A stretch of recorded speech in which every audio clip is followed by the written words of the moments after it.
This will be the final content video for our course this week. We're thinking about the career pathways for pharmacists and their role in the healthcare system. And as we think about the pharmacist's role in the healthcare system, it's very appropriate for us to think about the role of pharmacy technicians as well. So whether we're thinking about what the technician does per se or what they allow the pharmacist to do by covering certain tasks that seem appropriate, it has an important bearing on our role and how we can help patients. I want to think about pharmacy technician issues around sort of three heuristics or constructs, if you will. Here's an outline from a paper that's looking pretty old right now. It was published back in 1996 by APHA and ASHP. It was a white paper around pharmacy technician issues. And they talked even back in the 1990s about what functions, what training, and what certification would be appropriate for pharmacy technicians. Let's think about these just for a minute, each one of them. Functions. What should pharmacy technicians be allowed to do? This changes in our country from state to state. If you look at what technicians can do in Ohio, what they can do in California or Florida or New Hampshire, wherever that may be, we'll find that the laws are quite different. And what they can do and in the even the ratio in terms of the numbers of technicians that can work with pharmacists are kind of governed by state pharmacy practice acts. But it's important for us to think about the functions they will provide. Secondly, and fundamental to all of this, is what kind of training will they receive? And I think at the time that this white paper was coming about, that training was mainly done through on-the-job training, and maybe it hasn't changed a lot in 21st century America. But thinking about how they're trained both didactically and experientially, very analogous to what we thought about pharmacist training as we evolved from the 18th century and 19th and 20th and 21st. Kind of some of the same issues. How do we get in the classroom? How do we balance that with experiential training? And then how do we certify? In terms of training, this white paper suggested that technicians ought to get at least 600 hours of instruction over at least 15 weeks. They actually provided a model curriculum. I have it in my hand here that describes goals and objectives of such a training program, the curricular map, even module description. So we've got an idea about how we might go about training technicians differently. We just need to be sure that becomes operationalized. And then finally, the whole issue of registration or certification or licensure. If we define these three terms, we think of registration sort of as a list of people. Maybe I'm registered with a board saying that I'm on an approved list to be able to do certain things. Certification might imply or does imply that I have met certain standards, typically by meeting some examination and passing it.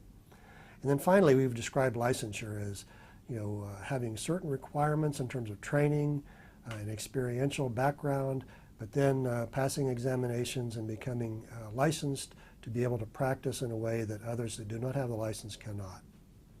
This particular white paper, by the way, said that the license ought to reside with the pharmacist, who is ultimately responsible, but that ground is shifting. In terms of how technicians are certified, I want to share two specific groups with you. The first is, and the oldest, is the Pharmacy Technician Certification Board, or PTCB. This group was established in 1995 by APHA and ASHP, also the Illinois Council of Health System Pharmacists and the Michigan Pharmacists Association, and in 2001, the National Association of Boards of Pharmacy, or NABP, joined the mix. They gathered together to establish this certification process for pharmacy technicians, and as of 2012, nearly 500,000 technicians have gone through that process, 477,000 plus. And as we will remember, that's greater than the number of pharmacists in the country. So certainly the number of technicians exceeds the number of pharmacists, and we can think about how we put them in that mix to advance our practice skills and ability to practice in the ways we want to. I've given you a URL there to go to the Pharmacy Technician Certification Board, ptcb.org. You can learn more about their organization. You can learn more about the certification process. There's a candidate's guide that you can download, and all that's there for you for free. Let's think about their examination in this certification process. You'll note here that I've pointed out that they are National Commission of Certifying Agency accredited. So this certifying body meets an accreditation standard that says they're doing things at a certain level.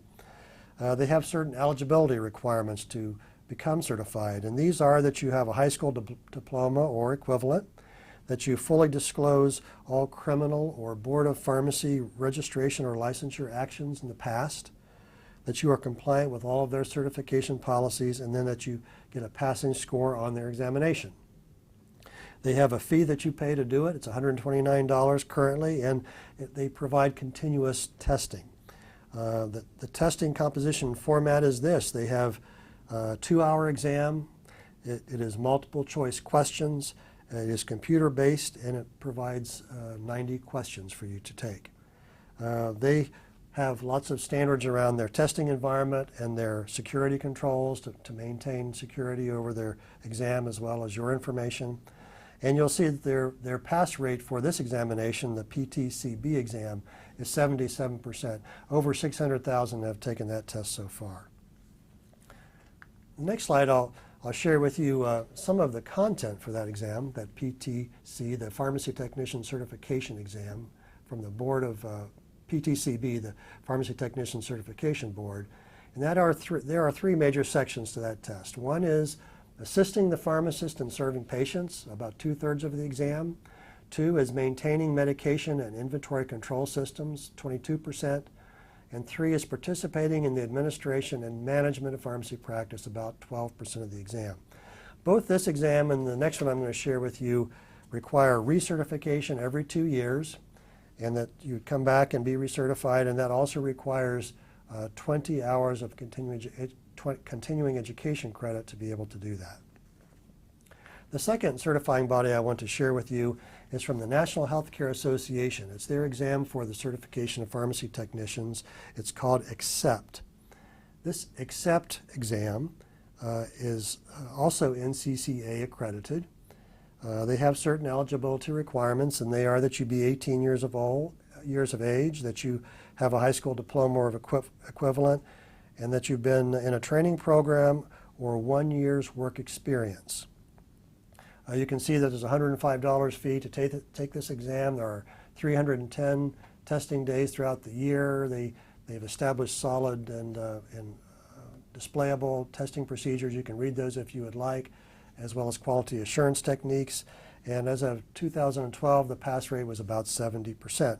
And like the previous exam that I laid out to you, this is 2 hours of examination. It encompasses 110 multiple choice questions, and it is also computer-based exam. Their content outline for this test is that we're going to cover regulations and technician duties for about 1/4 of the exam.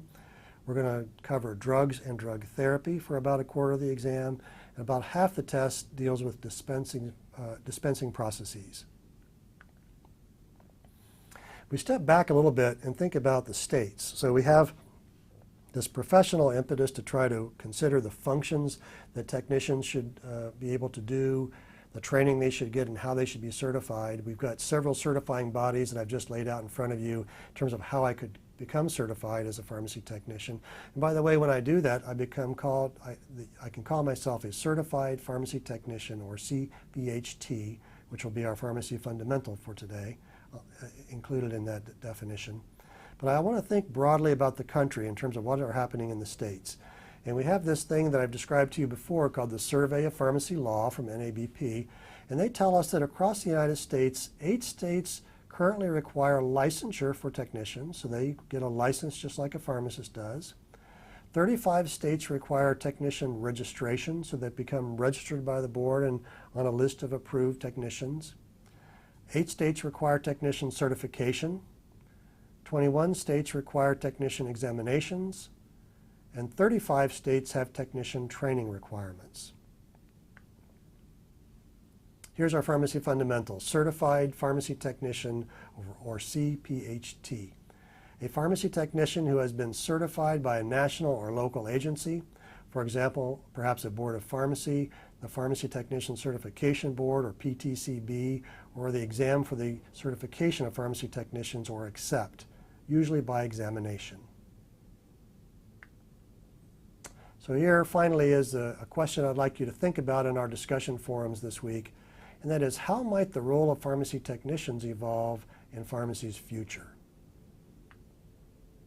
Well, thanks for bearing with us this week. Next week we'll move on to a new topic.